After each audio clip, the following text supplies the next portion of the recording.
Class we are going to study about the method to do pure tone audiometry. Pure tone audiometry is essential because it helps us to find out the type of hearing loss and degree of hearing loss. We have understood that we take the frequency range in which our speech spectrum is there, and then we use a scale known as the dB scale so that we can compress the wide range of intensity which we can hear. Correct? This is all put on a audiogram which is a square.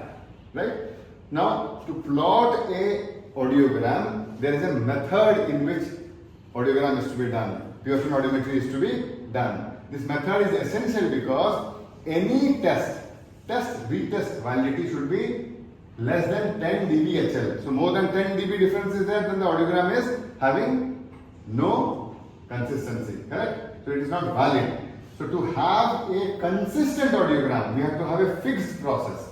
You cannot just go up and go down, go up and go down, or do it in your own way. So this fixed process, which is mostly accepted by us, there are many processes, ISO processes are there, but the process which we do as audiologists in India is the modified Hutson and Weslake procedure, which was done back in 1944, and there was a change in 1960 as well. So what do we do in this entire procedure? First, we talk to the client. Once we talk to the client, we get an idea regarding what would be the approximate hearing capability of the person, as well as which is the better ear of the person. Because we start the initial tone above the estimated threshold so that the person can hear it. And we do it in the better ear, remember. So as we do it in the better ear and we start the test at a comfortable loudness, it's always essential to talk to the person first without the headphone. Don't put the headphone and start giving the instruction. No, don't do that. The second thing is that familiarize the person. Most of us have not heard pure tone. Pure tone will be hearing for the first time in our life. Tee, those sound, who hears? Nobody hears. So we give that particular headphone, give a sound and say this is the type of whistle-like sound you will be hearing. So the instruction should be very clear. We are going to put the headphone here. First, one ear is to be tested. Next, the other ear is to be tested. The better ear you can name, I test the left ear first. And then we say there will be a whistle-like sound which would be going in. And this whistle-like sound would be heard to you. The moment you hear it, it will be a very short duration of sound. Ting, ting, less than a second or half a second. You raise your finger and put it down. Raise your finger, put it down. Don't keep fluttering like this. Raise, down. Done. Once you hear that, then after that there will be another sound which would be given. So this is the type of sound. So familiarizing face is something which is very important. Familiarize the person. Once the person is familiarized with it, you start your test at 1 kHz in the better ear. Once you start your test, you put it up and then put the tone. The person may not respond. So go up by 20 decibel, remember, initial go up by 20 decibel. Once the person responds, then come down by 10 decibels. Come down by 10 decibel. Doesn't respond, go up by 5 decibel. So the method is known as Hutson and Weslake modified method, which is ascending in nature. Means we go up to find the threshold. Remember that. Ascending method. We do it at 1 kHz, then 2 kHz, 4 kHz, 8 kHz. Come back and check 1 kHz once again.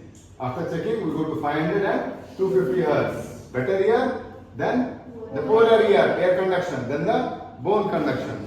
Understood? Once we verify it, find out the thresholds. The thresholds is always the minimum amount of sound which the person will be hearing. So in the instruction, it should be very clear that respond to sounds even if you think you are hearing. But be clear with your responses. Right? So even if you think you are hearing. So once the person does it, then you give it for 5 number of time. Out of 5, if he responds 3, then that's the threshold. 3 number of time, if he responds 2, that's the threshold. Mark it for the right ear with a round and for the left ear with a cross. Then across the frequencies as you mark it, you join it if there is a response to it. So AC first and then bone conduction. It may be unmasked or it may be masked. So this is a method in which you do modified Hutson and Weslake procedure, ascending in nature.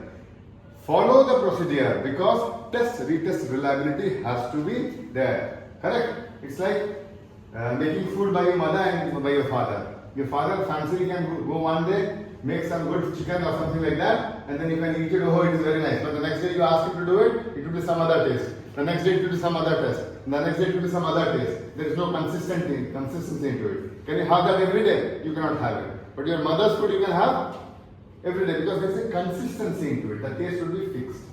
The method will be fixed. The duration will be fixed.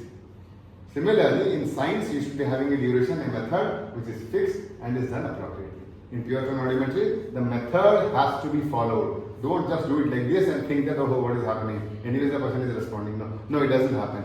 Test, retest, reliability will not be there. Understood?